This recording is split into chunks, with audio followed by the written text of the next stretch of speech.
आज के वीडियो में हम बात करने वाले हैं फ्रिंज विड्थ यानी फ्रिंज चौड़ाई की। जैसा कि हमें पता है, पिछले वीडियो में भी देखा था कि व्यतिकरण की घटना में जो प्रकाश स्रोत से प्रकाश तरंगें निकल कर के जब मिलती हैं पर्दे पर, तो यहाँ पर हमें दीप्त और अदीप्त फ्रिंजें मिलती हैं। जैसे कि इस शीट में देखें हम कि पर्दे पर हमें लगातार चमकीली और काली धारियाँ दिखाई दे रही हैं एक अंतरक्रम में। इन चमकीली धारियों को हम दीप्त फ्रिंज और काली धारियों को अदीप्त फ्रिंज कहते हैं। और इसमें दो दीप्त फ्रिंजों के बीच की दूरी या लगातार अदीप्त फ्रिंजों के बीच की दूरी हमेशा बराबर होती है, जिसको हम कहते हैं फ्रिंज चौड़ाई।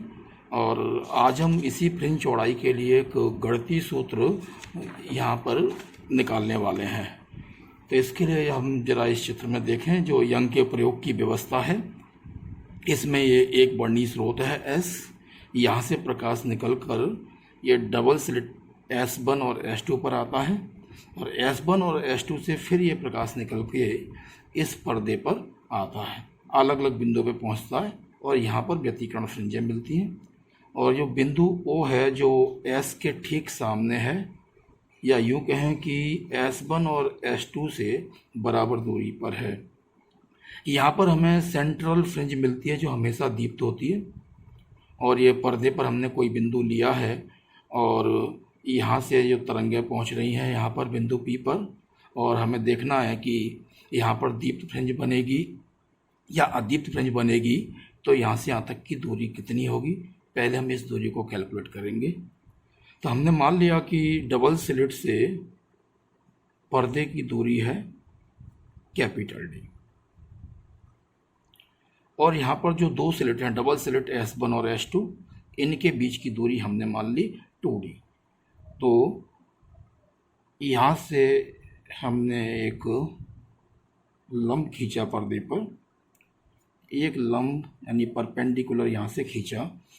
चूँकि ये दूरियाँ दोनों बराबर हैं तो ये दूरी हो जाएगी हमारी स्मॉल d और ये दूरी भी हो जाएगी स्मॉल d, क्योंकि S1 और S2 के बीच की जो दूरी है, distance between S1 and S2, ये हमने 2D मान लिया।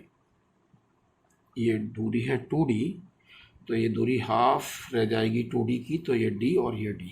चलिए इसको हमने बिंदु A नाम दे दिया, इस पॉइंट को नाम हमने B दे दिया। अब बात यह है कि हम फ्रिंज चौड़ाई निकालें कैसे। तो व्यतिकरण की घटना में हमें पता है कि O से यानी केंद्रीय फ्रिंज से दीप्त फ्रिंज कितनी कितनी दूरी पर मिलती है।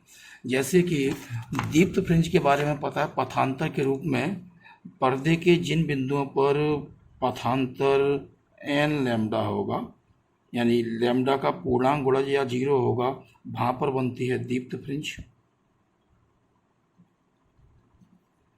और जिन बिंदुओं पर पथांतर λ/2 का विषम गुणज होता है, वहाँ पर बनती है अदीप्त फ्रिंज। तो अगर हम यहाँ पर P पर पहुँचने वाली तरंगों का पथांतर निकाल लें, और अगर दीप्त फ्रिंज है वहाँ पर या अदीप्त फ्रिंज है, उसके लिए इस कंडीशन का उपयोग करके हम O से P की दूरी निकाल सकते हैं। अभी हमने मान लिया जो बिंदु P की दूरी है वो है स्मॉल x।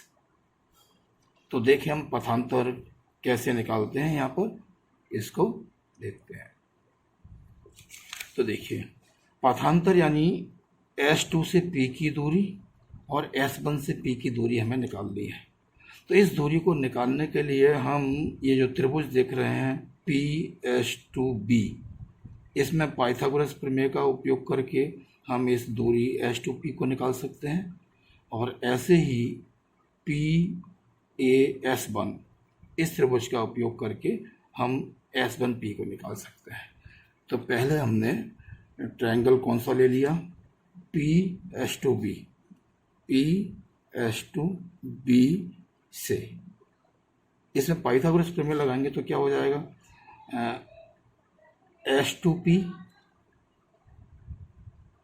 का स्क्वायर इक्वल टू H2B का स्क्वायर प्लस BP स्क्वायर या PB स्क्वायर।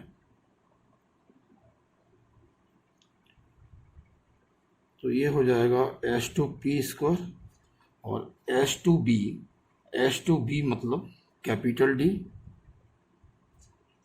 प्लस PB मतलब देखिए ये यहाँ से यहाँ तक की डिस्टेंस है x और यहाँ से यहाँ तक की डिस्टेंस है d, ये d जो हम देख रहे हैं और ये x है, तो ये हो जाएगा x प्लस d का होल स्क्वायर।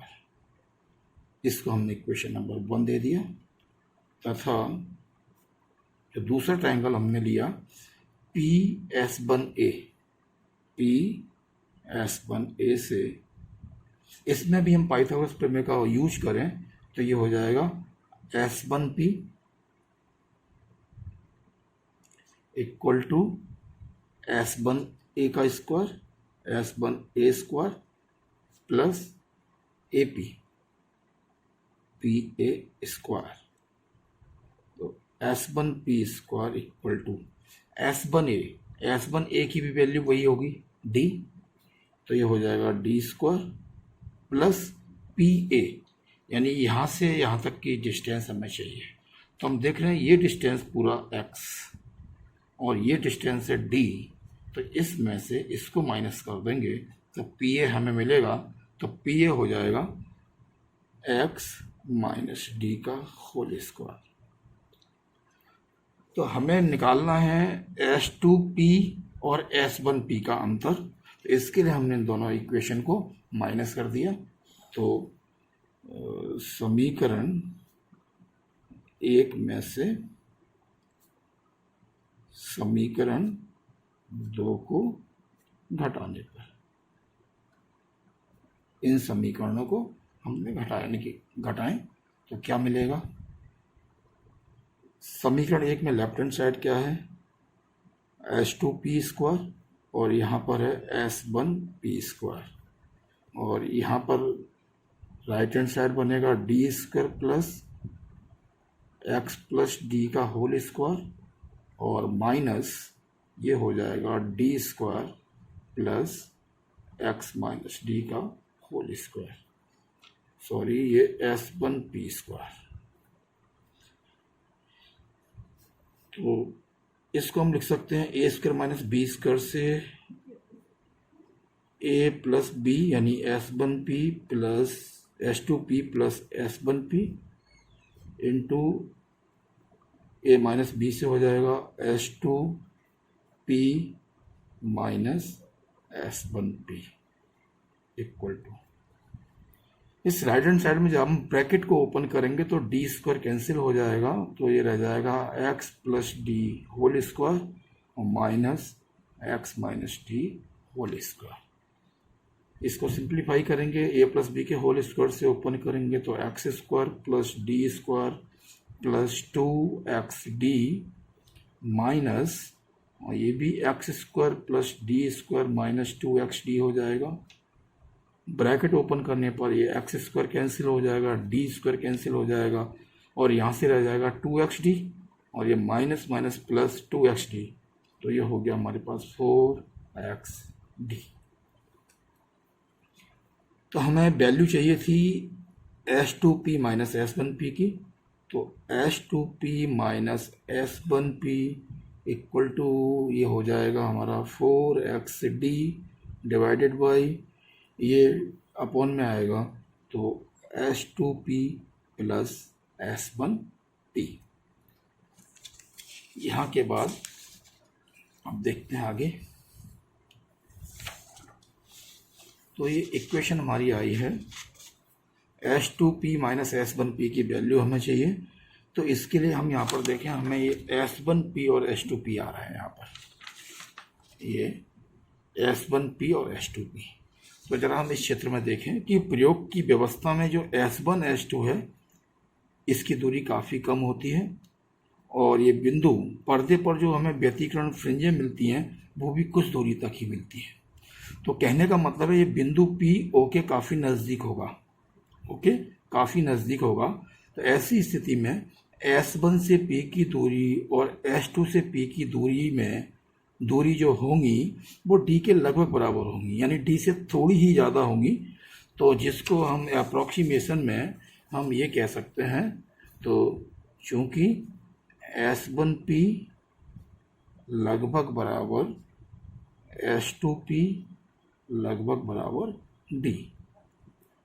कारण क्या है? क्योंकि यहाँ पर जो P है वो O के ज़्यादा नज़दीक होगा। रीजन, क्योंकि P O के अधिक नज़दीक होगा। इस अप्रॉक्सीमेशन का उपयोग हम अपने इस समीकरण में करने वाले हैं। तो ध्यान दें कि जब दो राशियां लगभग बराबर होती हैं तो उनको घटाने के लिए हम अप्रॉक्सीमेशन का उपयोग नहीं करेंगे। हमारे कहने का मतलब है ये वैल्यू हम इस जगह पर रखेंगे क्योंकि ये दो राशियां जोड़ी जा रही हैं, यहाँ पर नहीं रखेंगे। और दूसरी बात, यहाँ पर रखने पर ये वैल्यू 0 हो जाएगी, जबकि ऐसा नहीं करना है क्योंकि हमें इसी की वैल्यू निकालनी है।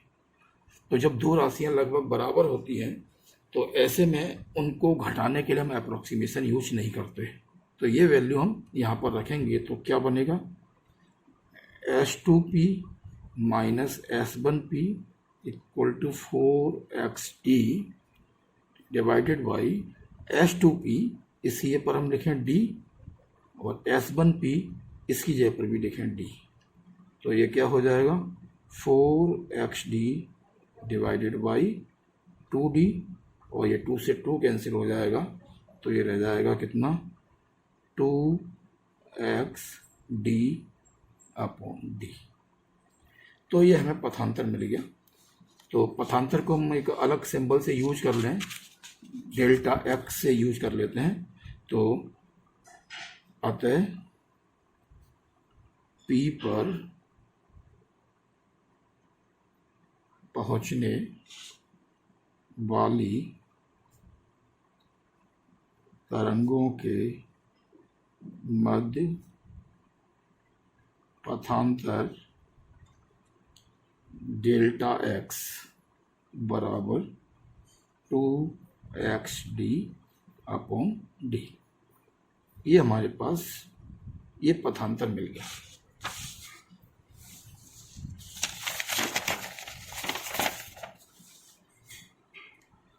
यहाँ पर देखें इस चित्र में ये बिंदु P पर जो तरंगें पहुँच रही हैं, यहाँ पर हमें मिल गया कि ये पथांतर कितना है इन तरंगों के बीच में।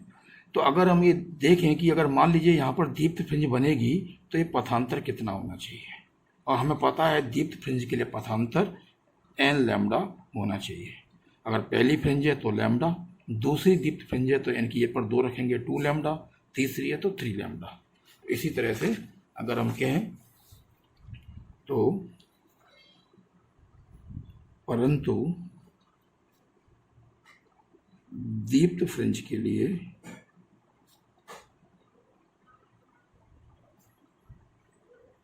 पथांतर डेल्टा X इक्वल टू कितना होता है?